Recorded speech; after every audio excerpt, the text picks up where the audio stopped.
A inteligência artificial é uma realidade na sua sala de aula? Se você é educadora ou educador e quer saber mais sobre o uso seguro e responsável da IA na educação, fica aqui comigo, este vídeo é para você! Oi, sou a Adriana Vieira, do Sempec. Hoje eu estou aqui com o David Luz, que é nosso especialista aqui, colaborador na área de EAD. O David produz conteúdos sobre inteligência artificial na educação. Obrigada, David, Obrigado, por estar aqui e colaborar com a gente. Então, David, a gente recebeu algumas perguntas, dúvidas, de professoras, professores, sobre o uso da inteligência artificial na educação. E aí, a gente queria que você nos ajudasse a respondê-las, Uma primeira pergunta, David, que a gente recebeu da professora Carolina de Sá Bricolete, de São Paulo. Ela nos pergunta: como apoiar os estudantes para o uso benéfico da IA e sobre a proteção de seus dados e direitos e toda a sorte de fakes potencializadas por seus recursos? A questão aqui é sobre o uso seguro e responsável da IA. Não, bem legal, tem um monte de coisa legal nessa pergunta aí. Mas eu acho que o principal é a gente refletir sobre um problema. Quando a gente fala de IA, a gente tem de acreditar que ela criou um problema novo que a gente vai ter que resolver e tal. Não só IA, mas tecnologias no geral. Eu tenho falado bastante sobre isso, e uma das coisas que a gente tem que pensar é que se esse problema é um problema novo para a gente resolver, ou se ele já existia e ele foi amplificado.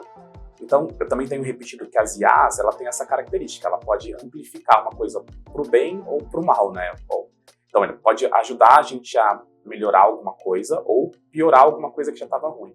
Então, nesse caso em específico, se você parar para pensar, o que a gente tem que fazer para desenvolver um aluno que esteja pronto para lidar com as IAs, e as IAs generativas e as fake news, e que tenha uma educação midiática, não é nada muito novo. O que a gente tem que fazer é desenvolver pensamento crítico, que é de fato uma coisa que a gente não resolveu direito. Historicamente, a gente não tem resolvido direito essa questão, nem de pensamento crítico, nem de letramento digital. E acho que de alguma forma as IAs elas potencializaram esse problema. Então, assim, não é um problema novo, mas ele foi potencializado.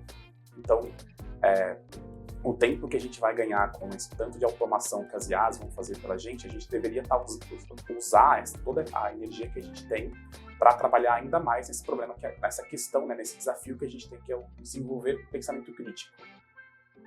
Muito bom, David. Concordo com esse pensamento. A gente recebeu também das professoras uma pergunta relacionada à personalização do ensino com o uso de inteligência artificial. Vamos assistir aos vídeos, David? Oi, eu sou a professora Cionéia de Angélica, Mato Grosso do Sul, e eu gostaria de saber se a inteligência artificial pode ser relevante para a personalização da aprendizagem e melhoria do desempenho escolar. Obrigada. Olá, sou Heloísa Proença, professora, pesquisadora, formadora e assessora na área educacional, e eu gostaria de saber como que as ferramentas de IA podem contribuir na personalização do ensino para atender às necessidades individuais dos estudantes sem desumanizar o processo educacional. Acho que é muito boa a pergunta da professora, e eu colocaria personalização do ensino como o top 1 de coisas que a IA pode fazer para nos ajudar quando a gente fala em educação. Porque quando a gente fala em personalização do ensino, acho que não existe dúvida, e tem um monte de pesquisa aí que fundamenta essa minha fala, de que isso é essencial para a gente, garantir ali um ensino de qualidade. Acho que se a gente pegar desde os anos 60, 70, 80, tem um monte de estudo que diz que personalização do ensino é uma estratégia, é a melhor estratégia para você garantir um ensino ali de qualidade. O que acontece por mais que a gente soubesse disso, a gente nunca conseguiu resolver esse problema de verdade. Então, a gente nunca conseguiu desenvolver um ensino personalizado. Se você pegar outras ciências, por exemplo, de 100 anos atrás, a engenharia, a medicina, elas funcionavam de uma forma muito diferente da de hoje. Então, a engenharia de 100 anos atrás não é a mesma engenharia de hoje. A medicina de 100 anos atrás não é a mesma de hoje. Agora, quando a gente fala de educação e de ensino, se você pegar os de 100 anos atrás, não é o mesmo de hoje, mas é muito parecido. Então, você tem geralmente lá um modelo onde é um professor na frente de uma audiência, que geralmente é 30 ali, 40 alunos, entregando um conteúdo. E esse modelo, ele é o que é possível, o que é viável economicamente. Mesmo a gente sabendo que o ensino ideal é um ensino personalizado. Mesmo na área de tecnologia, tem se feito, acho que nos últimos 10, 20 anos, no mínimo, tem se tentado fazer ferramentas para conseguir adequar ali o conteúdo para o perfil do usuário ou a estratégia para ajudar o professor nesse pedaço, mas isso a gente nunca conseguiu de fato. O que muda totalmente com a história da IA generativa. Eu acho que pela primeira vez na história humana a gente tem essa possibilidade de realmente criar estratégias, e não para a gente não se perder na questão do conteúdo, né? Mas estratégias, conteúdos, atividades que sejam adaptadas e adequadas ali ao perfil de cada aluno, e também permite que você faça um acompanhamento disso de forma personalizada. Então, a energia que um professor tinha que gastar se ele tivesse que acompanhar ali 30, 40 alunos, isso reduz não sei quantos por cento, mas muito. Então, hoje a gente consegue fazer um acompanhamento individualizado de uma forma muito mais fácil com a IA. Eu acho que é um dos pedaços onde a IA mais consegue ajudar positivamente a gente. Agora, eu entendo também que tem essa contribuição, sim, a importância da personalização, né, no ensino, mas é sempre importante essa personalização e esse uso da IA na educação estar comprometido com uma educação integral do estudante, né, que vá além da dimensão só do conteúdo, que trabalhe com outras dimensões, afetiva, emocional, social, a importância da relação, né, entre estudante-professor, estudante-estudante. Não, acho que é perfeita a sua colocação, Bri. Acho que a IA tem um monte de discussão que está misturada, assim, mas eu tenho escutado muito algumas coisas que têm a ver mais com o processo educativo do que com a IA como tecnologia em si. Então, quando a gente acha que a IA vai resolver todos os problemas de educação, ela não vai, porque aí os desafios do processo educativo estão para além do processo de ensino, né? Tem é o que você falou, né? A realidade do estudante, tem se o aluno comeu ou não aquele dia, aquilo vai impactar, como é que está a casa dele. Então, acho que esse pensar integral e esse desafio que a educação coloca pra gente, eu acho que é muito maior do que só a questão ali da IA. Então a gente tem que tomar muito cuidado com esse pedaço. É um princípio, né, que a gente tem que estar, princípio educacional, né? E até o que a gente quer e espera das IAs e o que a gente, com base nisso, quer passar para os estudantes e o que a gente quer que eles, como é que eles usem, como é que eles vão utilizar aquilo. Então, isso também a gente tem que pensar. Eu acho que está para além dessa coisa técnica que a descrição que eu fiz agora. A gente tem um desafio técnico de operacionalizar uma educação equitativa e de qualidade que considera as diferenças individuais de cada aluno. Isso é um problema para resolver. Agora, outra coisa é o processo educativo, o que a gente vai ensinar, o como e o porquê.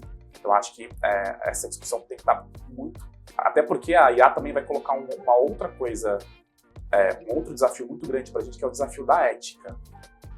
E aí, para a gente conseguir fazer essa discussão, a gente vai ter que resolver, nivelar. Acho que tem que estar todo mundo olhando para a mesma coisa, sabe?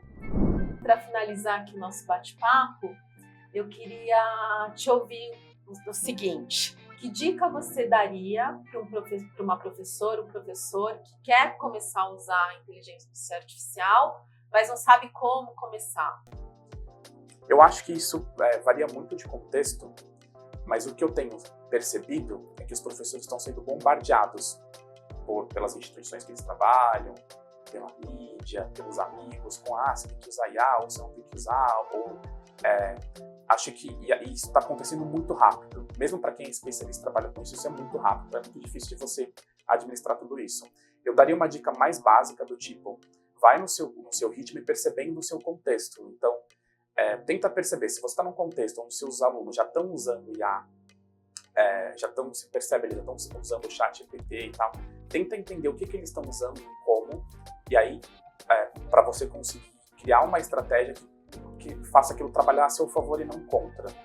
E aí o mesmo vale para o seu próprio trabalho. Eu acho que vale você entender o que você tem de demanda e o que é que daria para você conseguir ganhar com o IA nesse momento.